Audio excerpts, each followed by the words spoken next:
4 नवंबर 1979 सुबह के 10 से 10:30 बजे ईरान के तेहरान में मौजूद यूएस एम्बेसी के political officer Elizabeth Ann Swift Washington DC में अमेरिकी विदेश मंत्रालय को फोन लगाती है। ये कोई रूटीन कॉल नहीं बल्कि एक इमरजेंसी कॉल थी जो अमेरिकी सरकार की नींद उड़ाने वाली थी।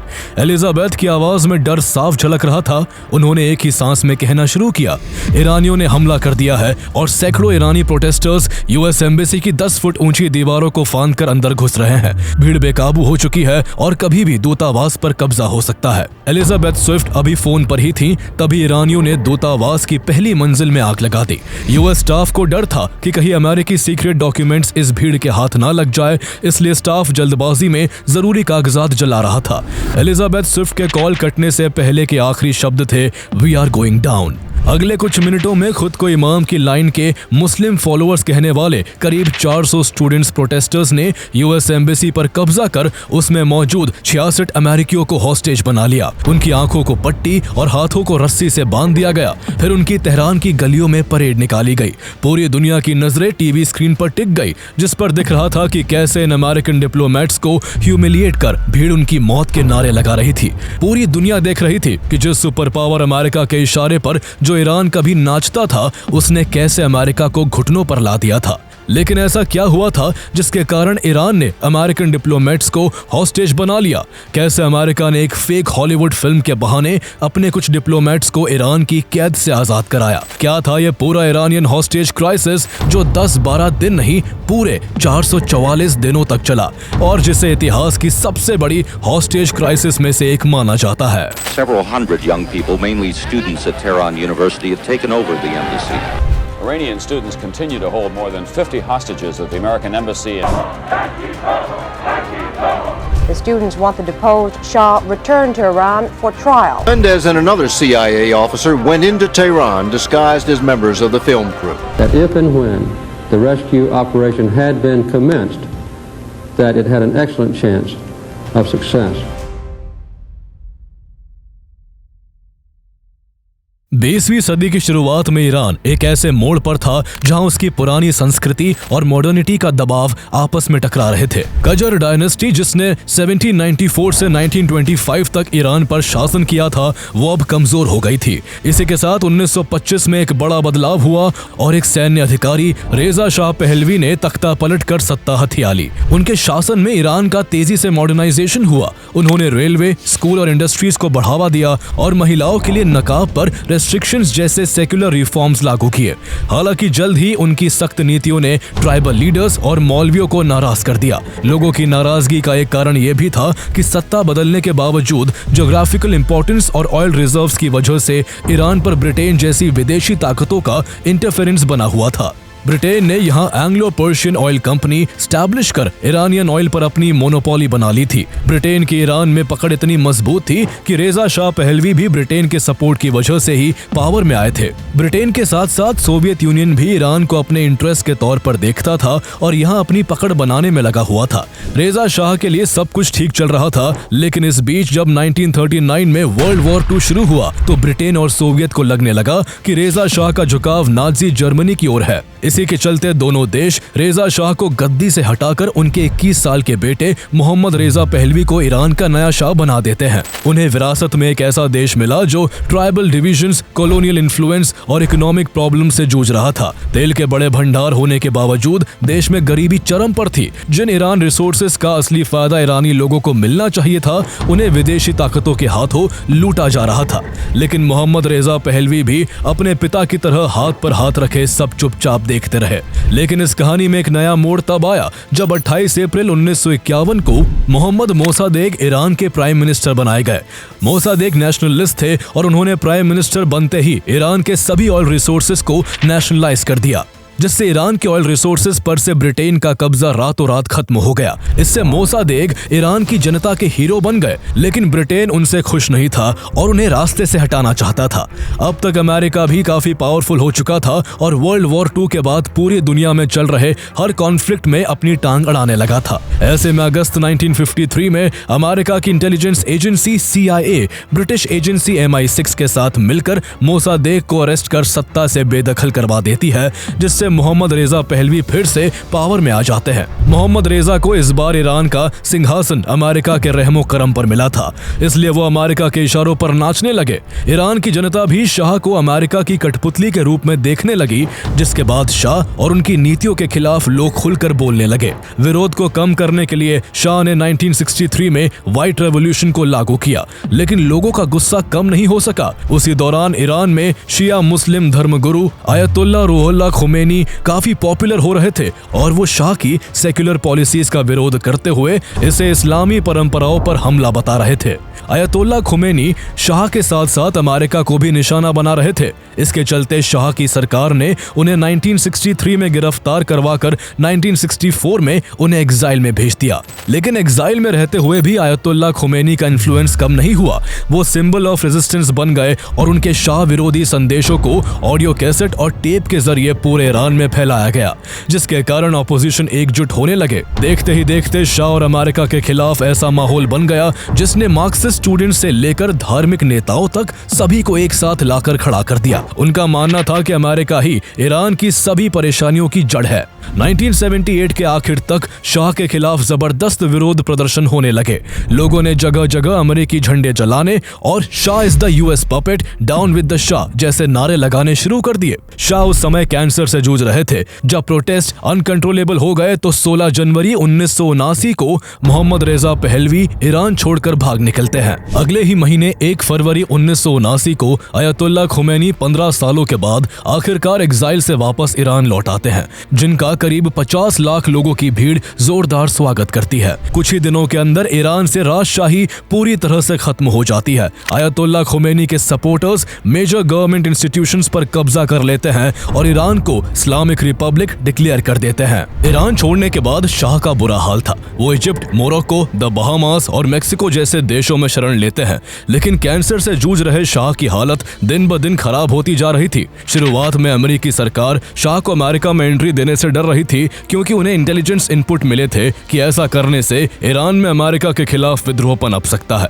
लेकिन अक्टूबर 1979 में पूर्व अमेरिकी विदेश मंत्री हेनरी किसिंजर और बैंकर डेविड रॉकफेलर जैसे लोगों के दबाव में अमेरिका के प्रेसिडेंट जिमी कार्टर शाह को मेडिकल इलाज के लिए अमेरिका आने की इजाजत दे देते हैं। जैसा डर था वही हुआ। तेहरान में बड़े पैमाने पर प्रदर्शन भड़क उठते हैं और लोग डेथ टू अमेरिका के नारे लगाने लगते हैं। ईरान में शाह मोहम्मद रजा पहलवी के खिलाफ इतनी नाराजगी थी कि आयतुल्लाह खुमैनी के नेतृत्व वाली इस्लामिक सरकार ने अमेरिका से साफ शब्दों में कहा कि वो शाह को ईरान के हवाले कर दे, लेकिन अमेरिका ने ऐसा करने से इनकार कर दिया।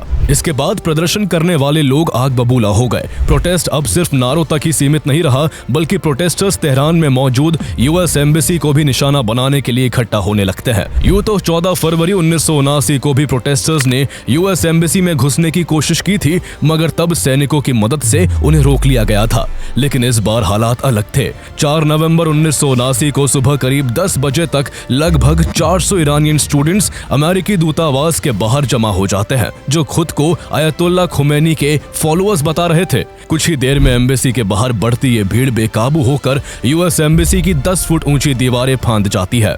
उस समय वहां अमेरिकी मरीन गार्ड्स की छोटी टुकड़ी भी मौजूद थी, लेकिन उनको गोली चलाने के आदेश नहीं थे। अमेरिकी प्रेसिडेंट जिमी कार्टर चाहते थे कि मामला बिना किसी बड़ी हिंसा के सुलझ जाए और डिप्लोमेटिक सॉल्यूशन निकालना आसान रहे, लेकिन ईरानियों का गुस्सा इतना बढ़ गया था कि वो अमेरिकी दूतावास की पहली मंजिल में आग लगा देते हैं। इसके कुछ देर बाद वो 27 एकड़ में फैले यूएस एम्बेसी पर कब्जा कर वहां मौजूद 66 अमेरिकियों को बंधक बना लेते हैं, जिनमें diplomats, consular officers, administrative staff और मरीन गार्ड्स शामिल थे। 66 अमेरिकन को हॉस्टेज बनाने के बाद प्रोटेस्टर्स पहले उनकी आंखों पर पट्टी बांधते हैं, फिर उनके हाथों को पीछे कस के रस्सी से बांधते हैं और फिर हजारों लोगों की भीड़ के बीच तेहरान की गलियों में उन्हें कैमरों के सामने परेड कराने लगते हैं। चारों तरफ इन अमेरिकन हॉस्टेजेस को मौत की सजा देने के नारे गूंजने लगते हैं। अमेरिका विरोधी भावनाओं से भरे इन स्टूडेंट्स ने अमेरिकी दूतावास पर जासूसी का आरोप लगाते हुए इसे क्रांति के खिलाफ साजिश रचने वाला जासूसों का अड्डा करार दे दिया।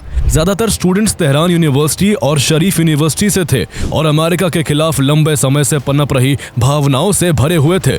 प्रधानमंत्री मोसादेक का तख्ता पलट और शाह को मिला अमेरिकी समर्थन उनके इस गुस्से की जड़ था। उनके प्रोटेस्टर्स को अयतुल्ला खुमैनी की साइलेंट अप्रूवल मिली हुई थी। अयतुल्ला खुमैनी ने न केवल इस कब्जे का समर्थन किया बल्कि उन्होंने इसे राजशाही के तख्ता पलट से भी बड़ा रेवोल्यूशन बताया। ईरान अब अमेरिका को तड़पते हुए देखना चाहता था। हालांकि कुछ दिन बाद ही थोड़ी रहमदिली दिखाते हुए खुमैनी के ऑर्डर्स पर 66 बंधकों में से 13 लोगों को 17 नवंबर 1979 तक रिहा कर दिया गया। कुछ टाइम बाद एक और हॉस्टेज को किसी बीमारी की वजह से छोड़ दिया गया। इन 14 हॉस्टेजेस में महिलाएं, अफ्रीकन अमेरिकन और गैर अमेरिकी नागरिक शामिल थे। लेकिन अब भी ईरान के कब्जे में 52 हॉस्टेजेस बचे हुए थे। इन सभी हॉस्टेजेस की आंखों पर पट्टी और हाथों को रस्सियों या हथकड़ियों से बांधकर अलग अलग जगहों पर रखा जाता है। उन्हें इस हाल में कमरों के बीच घुमाया जाता है ताकि वो हर वक्त कंफ्यूज रहे। कुछ के हाथ इतनी कसकर बांधे गए कि उनका ब्लड फ्लो भी रुक गया। उन्हें अपने साथी बंधकों से बात करने की इजाजत नहीं थी। उनके हाथों से रस्सी बस तब खोली जाती जब उन्हें खाना दिया जाता या उन्हें बाथरूम जाना होता। हॉस्टेज बनाने वाले स्टूडेंट प्रोटेस्टर्स उनसे कहते कि उन्हें अमेरिकियों से नहीं बल्कि अमेरिका की सरकार से नफरत है। इस हॉस्टेज क्राइसिस की शुरुआत में उन्हें मॉक एक्सिक्यूशंस का भी सामना करना पड़ा। इसके अलावा उनकी कनपट्टी पर बंदूक रखी जाती और उनसे CIA की कथित गतिविधियों के बारे में सख्त पूछताछ की जाती। ये सब बार बार रिपीट किया जाता ताकि हॉस्टेजेस टूट जाए और उन्हें अगर कुछ भी पता हो तो वो उनके सामने सब खोल कर रखते। इस दौरान हॉस्टेजेस का बाहरी दुनिया से कांटेक्ट ना के बराबर था। उन्हें कभी कभार बस सेंसर किए हुए फैमिली लेटर्स मिल पाते थे। इतने बुरे हाल में जहां कई हॉस्टेजेस कई हेल्थ प्रॉब्लम्स का शिकार हो गए तो वही उन पर मेंटल प्रेशर भी काफी ज्यादा बढ़ गया। उन्हें अकेलापन सताने लगा। दिन में उनके आगे ईरानी लोग बंदूक ताने खड़े होते और रात में उन्हें मुश्किल से कुछ घंटों की नींद नसीब हो पाती और उसमें भी उन्हें मौत के डरावने सपने आते। उनको कोई आइडिया नहीं था कि वो यहाँ से कब आजाद हो पाएंगे, वो वापस अपने देश कभी लौट भी पाएंगे या नहीं। ये सवाल भी उनको पल पल खा रहा होता है। इन सब में कुछ हॉस्टेजेस का तो हौसला इतना टूट गया कि वो आत्महत्या करने की कोशिश भी करते हैं। उन्हें बच निकलने की अब कोई भी उम्मीद नजर नहीं आ रही थी। इस हॉस्टेज क्राइसिस की चर्चा दुनिया भर में हो रही थी और न्यूज चैनल्स पर हर दिन यही खबर चल रही थी। सबके मन में यही सवाल था कि अपने नागरिकों को छुड़ाने के लिए अमेरिका क्या करने वाला है। अमेरिका ने शुरुआत में बातचीत से प्रॉब्लम को सॉल्व करने की कोशिश की। अमेरिका की उस समय के ईरानियन प्राइम मिनिस्टर मेहदी बजारगान की प्रोविजनल गवर्नमेंट के साथ इनिशियल नेगोशिएशंस चल रही थी। लेकिन ये नेगोशिएशंस तब फेल हो गई जब उन्होंने अयतुल्ला खुमैनी के बढ़ते इन्फ्लुएंस और स्टूडेंट्स को कंट्रोल करने में नाकाम रहने के कारण 6 नवंबर 1979 को इस्तीफा दे दिया। बात बिगड़ती देख जिमी कार्टर ने ईरानियन सरकार से बातचीत के लिए former attorney general Ramsey Clark को तेहरान भेजा, लेकिन खुमैनी ने उनसे मिलने से इनकार कर दिया। इससे अमेरिकी राष्ट्रपति जिमी कार्टर के ऊपर लगातार दबाव बढ़ता जा रहा था। अगले साल अमेरिका में चुनाव था और ये हॉस्टेज क्राइसिस उनकी प्रेसिडेंसी को डिफाइन करने वाला था। इसी दबाव के चलते जिमी कार्टर यूएस बैंक्स में जमा $12 बिलियन के ईरानी एसेट्स को फ्रीज कर देते हैं और ईरानियन ऑयल इंपोर्ट्स पर बैन लगा देते हैं, जिससे ईरान पर इकोनॉमिक प्रेशर बढ़ने लगा। अमेरिका में ईरान के सभी 183 डिप्लोमेट्स को भी हटा दिया जाता है। यहाँ तक कि यूएन की सिक्योरिटी काउंसिल भी प्रस्ताव पारित कर ईरान को 7 जनवरी 1980 तक की मोहलत देती है कि वो अमेरिकन हॉस्टेजेस को रिहा करे, वरना उस पर कई तरह के प्रतिबंध लगा दिए जाएंगे। लेकिन फिर भी ईरान हॉस्टेजेस को छोड़ने के लिए राजी नहीं होता है। इससे अमेरिका गुस्से में 7 अप्रैल 1980 को ईरान के साथ सभी डिप्लोमेटिक रिलेशंस तोड़ देता है। लेकिन ईरान को इससे भी कोई फर्क नहीं पड़ता। अब तक अयतुल्ला खुमैनी ईरान के सुप्रीम लीडर बन चुके थे, जो अमेरिका के साथ सख्ती बरतने में कोई भी कसर नहीं छोड़ना चाहते थे। 4 नवंबर 1979 को जब ईरानियन स्टूडेंट्स अमेरिकी दूतावास को अपने कब्जे में ले रहे थे, उसी बीच 6 American diplomats Robert Anders, Cora Lijek, Mark Lijek, Joseph Stafford, Kathleen Stafford और ली शैट्स यूएस एम्बेसी के एक साइड एग्जिट से भाग निकले थे और हॉस्टेज बनने से बच गए थे। शुरू में वो ब्रिटिश एम्बेसी में शरण लेना चाहते थे, लेकिन उनकी ये कोशिश नाकाम रही क्योंकि वहां भी प्रोटेस्ट चल रहे थे। इस बीच किसी तरह से भागे हुए अमेरिकन डिप्लोमेट्स ने ईरान में मौजूद कैनेडियन एम्बेसी के डिप्लोमेट से कांटेक्ट किया। कैनेडियन डिप्लोमेट जॉन शेयरडाउन और केन टेलर आगे आकर इन लोगों की मदद करते हैं और उनको छुपने के लिए जगह देते हैं। जब ये बात कनाडा के जरिए अमेरिका को पता लगती है तो यूएस स्टेट डिपार्टमेंट और CIA तय करते हैं कि तेहरान में छुपे हुए इन 6 अमेरिकी डिप्लोमेट्स को सीक्रेट तरीके से बाहर निकाला जाएगा। CIA ऑपरेटिव टोनी मेंडेस, जो इस तरह के कामों को अंजाम देने में माहिर थे, वो इसका प्लान बनाते हैं। उन्होंने प्लान बनाया कि आर्गो नाम की एक काल्पनिक साइंस फिक्शन फिल्म बनाने के नाम पर उन 6 अमेरिकी डिप्लोमेट्स को भेष बदलकर ईरान से बाहर निकाला जाएगा। उनका प्लान था कि ये 6 डिप्लोमेट्स कनाडाई फिल्म क्रू के सदस्य होने का नाटक करेंगे जो तेहरान में फिल्म की शूटिंग के लिए जगहों की तलाश कर रहे हैं। ईरान के सिनेमैटिक इतिहास को देखते हुए ये कवर स्टोरी काफी भरोसेमंद लग रही थी। इस प्लान को सफल बनाने के लिए CIA operative Tony Mendez Hollywood के prosthetic makeup artist John Chambers के साथ मिलकर स्टूडियो 6 प्रोडक्शंस नाम की एक फर्जी प्रोडक्शन कंपनी भी बना लेते हैं, जिसका वाकायदा लॉस एंजलिस में एक ऑफिस खोला जाता है।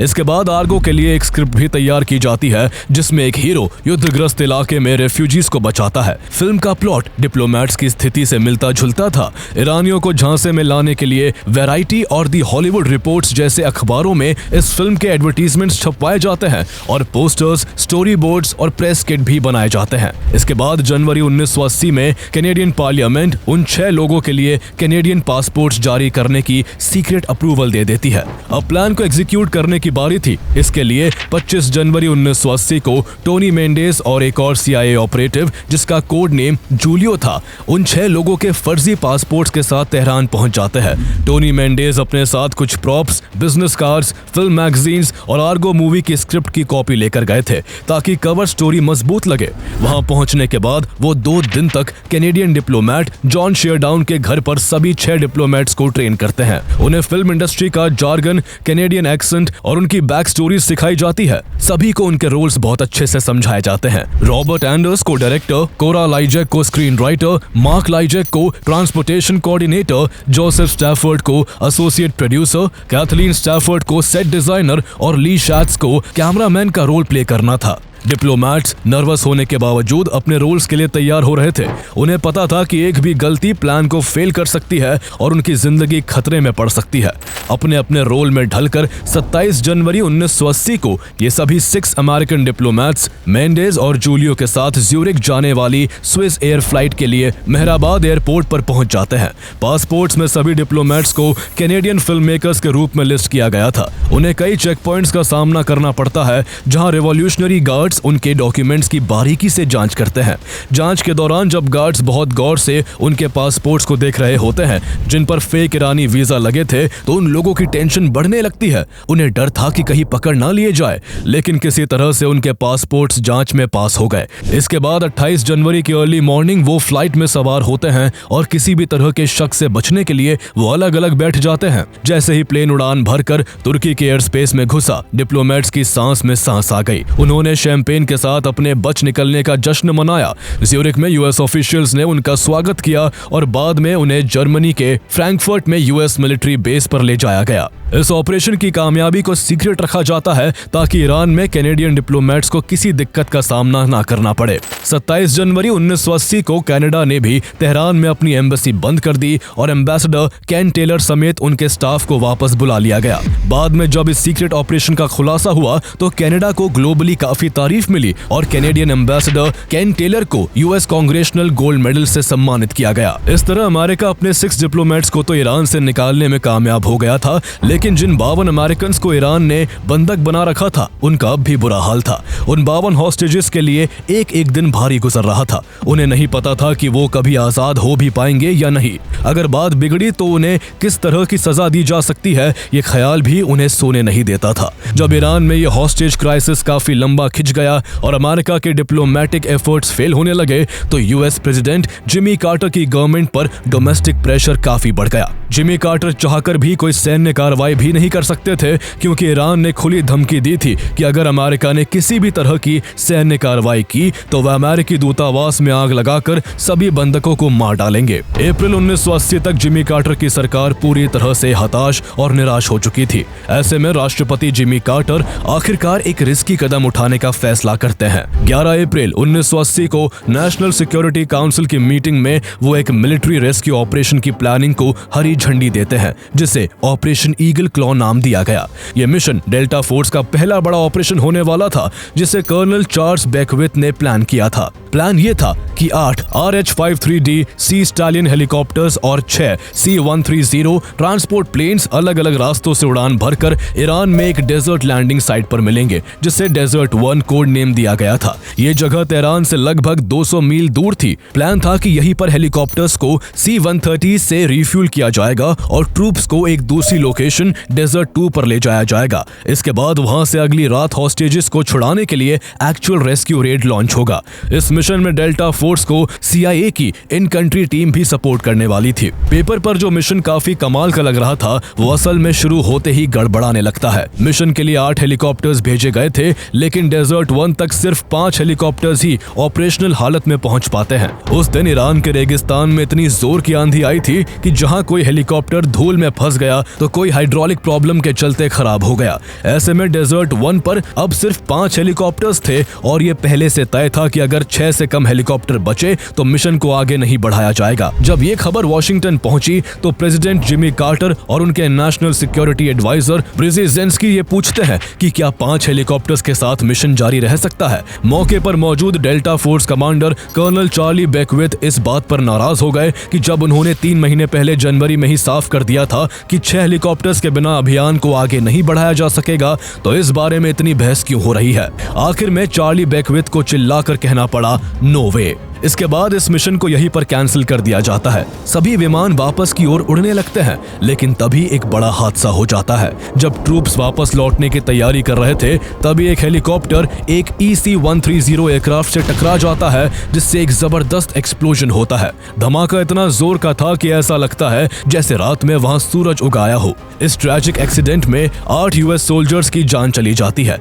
ये नाकामी इतनी बड़ी थी कि सैनिकों को अपने हेलीकॉप्टर्स और अपने साथियों की डेड बॉडीज को वही छोड़कर वापस लौटना पड़ता है। इस डिजास्टरस फेलियर ने न सिर्फ अमेरिका की साख को गहरी चोट पहुंचाई, बल्कि जिमी कार्टर की पॉलिटिकल रेपुटेशन को भी मिट्टी में मिला दिया। ईरानी लोगों को ऑपरेशन साइट से अमेरिकी जवानों की डेड बॉडीज मिल गई, जिन्हें उन्होंने वापस अमेरिका भिजवा दिया। इसके बाद ईरान ने और भी सख्ती बरतते हुए बंधकों को अलग अलग सिटीज में फैला दिया, ताकि भविष्य में कोई और रेस्क्यू अटेम्प्ट कभी कामयाब ना हो सके। वो 52 हॉस्टेजेस अब भी किसी चमत्कार के होने का इंतजार कर रहे थे, ताकि वो अपने घर वापस जा सके। दूसरी तरफ हॉस्टेज क्राइसिस ईरान की इंटरनल पावर स्ट्रगल का भी टूल बन चुका था। अयतुल्ला खुमैनी ने इसका इस्तेमाल अपनी अथॉरिटी को मजबूत करने के लिए किया। उन्होंने बजारगान और 1980 में प्रेसिडेंट बने अबोल हसन बनी सद्र जैसे नेताओं को साइडलाइन कर दिया। शुरुआत में इंडिपेंडेंटली काम कर रहे स्टूडेंट्स अब धीरे धीरे अयतुल्ला खुमैनी के एजेंडा के प्रॉक्सी बन गए थे। उन्होंने इस हॉस्टेज क्राइसिस को लंबा खींचा ताकि रेवोल्यूशनरी सपोर्ट जुटाकर राइवल्स को कमजोर किया जा सके। American hostages Iranian political power struggle में मोहरे बन चुके थे। कट्टरपंथी उन्हें जासूसों के तौर पर ट्रायल करने की वकालत कर रहे थे, जबकि मॉडरेट्स इकोनॉमी को स्टेबलाइज करने के लिए नेगोशिएशंस पर जोर दे रहे थे। इसी दौरान इराक में सद्दाम हुसैन का राज था, जो ईरान में चल रहे उथल पुथल को एक मौके के तौर पर देख रहे थे। उन्होंने 1979 में ही इराक की सत्ता संभाली थी और ईरान में आई इस्लामिक क्रांति उनके लिए एक बड़ा खतरा थी। इराक में शिया कम्युनिटी की मेजॉरिटी थी और सद्दाम हुसैन सुन्नी थे। ऐसे में उनको डर था कि अयतुल्ला खुमैनी की क्रांतिकारी बातें उनके अपने देश के शिया मुस्लिमों को भड़का सकती है। इसी बीच ईरान में चल रहे हॉस्टेज क्राइसिस की वजह से ईरान दुनिया से लगभग अलग थलग पड़ गया था और उसकी सेना भी कमजोर हो चुकी थी। सद्दाम ने इसे ईरान पर हमला करने का सही समय समझा। इसके बाद 22 सितंबर 1980 को इराक ईरान पर हमला कर देता है और यहीं से ईरान इराक वॉर शुरू हो जाता है। ये युद्ध हॉस्टेज क्राइसिस को सुलझाने के लिए ईरान की प्रायोरिटीज को चेंज कर देता है और ईरान पर क्राइसिस को सुलझाने का दबाव बढ़ जाता है। अब ईरान हॉस्टेजेस को बार्गेनिंग चिप के रूप में देख रहा था, ताकि वो अमेरिका से अपने फ्रोजन एसेट्स वापस पा सके और इराक का मुकाबला करने के लिए हथियार खरीद सके। हॉस्टेज क्राइसिस का इम्पैक्ट 1980 के यूएस प्रेसिडेंशियल इलेक्शन पर भी पड़ता है। प्रेसिडेंट जिमी कार्टर का जिस तरह से डिप्लोमेटिक फेलियर हुआ था और ऑपरेशन ईगल क्लॉ डिजास्टर रहा था, वो इलेक्शंस में सेंट्रल इशू बन गया। Republican candidate Ronald Reagan Jimmy Carter को कमजोर कहकर उनको क्रिटिसाइज करते हैं और खुद प्रेसिडेंट बनने के बाद ईरान पर सख्त रवैया अपनाने का वादा करते हैं। पब्लिक फ्रस्ट्रेशन की वजह से जिमी कार्टर का सपोर्ट काफी कम हो गया, जिसके चलते 4 नवंबर 1980 को हॉस्टेज क्राइसिस की 1 साल की एनिवर्सरी पर रोनाल्ड रीगन जबरदस्त जीत हासिल करते हैं। इस तरह हॉस्टेज क्राइसिस ने जिमी कार्टर की सत्ता को उखाड़ फेंका था। हालांकि बाद में रोनाल्ड रीगन के ऊपर अक्टूबर सरप्राइज के इल्जाम सामने आए, जिनमें कहा गया कि रीगन के कैंपेन ने इलेक्शन के बाद तक हॉस्टेजेस की रिहाई टालने के लिए ईरान के साथ सीक्रेट एग्रीमेंट किया था। हालांकि बाद में हुई कांग्रेशनल इन्वेस्टिगेशन में इसका कोई सबूत नहीं मिला। इस दौरान जब वॉर और सैंक्शन से जूझ रहा ईरान अपने फ्रोजन एसेट्स तक पहुंचना चाहता था, उसी बीच 27 जुलाई 1980 को शाह मोहम्मद रेजा पहलवी की मौत हो जाती है। इससे उनके एक्स्ट्राडिशन वाली मांग पॉइंटलेस और इररेलेवेंट हो गई। ऐसे में हॉस्टेज क्राइसिस के खत्म होने की उम्मीद और भी बढ़ गई, क्योंकि अमेरिका और ईरान के डिप्लोमेटिक रिलेशंस टूट गए थे।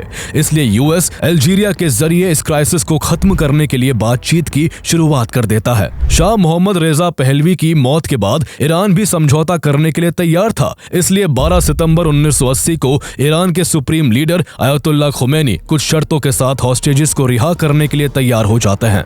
वो शर्त रखते हैं कि अमेरिका शाह की सारी संपत्ति और ईरान की जब्त की गई संपत्ति को वापस ईरान को लौटाएगा और ईरान में किसी भी तरह का हस्तक्षेप न करने की गारंटी देगा। इसके बाद 19 जनवरी 1981 को अल्जीयर्स अकॉर्ड्स पर साइन होते हैं, जिसके तहत अमेरिका ईरान की सभी शर्तें मान लेता है। खास बात यह है कि समझौता जिमी कार्टर के व्हाइट हाउस में रहते हुए हुआ था, लेकिन ईरान जिमी कार्टर को इस हॉस्टेज क्राइसिस के खत्म होने का क्रेडिट नहीं देना चाहता था। इसलिए उसने हॉस्टेजेस को 20 जनवरी 1981 को रिहा किया, जिस दिन रोनाल्ड रीगन ने अमेरिका के राष्ट्रपति पद की शपथ ली। जब हॉस्टेजेस 444 दिन बाद ईरान की कैद से आजाद होकर वापस अमेरिका लौटे, तो उनका स्वागत बहुत धूमधाम से किया जाता है। उनके स्वागत में हजारों अमेरिकी येलो रिबन्स लहराते हुए उनको हीरोज की तरह सराहते हैं। ईरान में हुआ ये हॉस्टेज क्राइसिस अमेरिका और ईरान के इतिहास में एक ऐसा मोड़ था जिसने दोनों देशों के बीच की दूरियों को हमेशा के लिए गहरा कर दिया। आज 45 साल बाद भी दोनों देशों के बीच रिश्ते तनावपूर्ण है।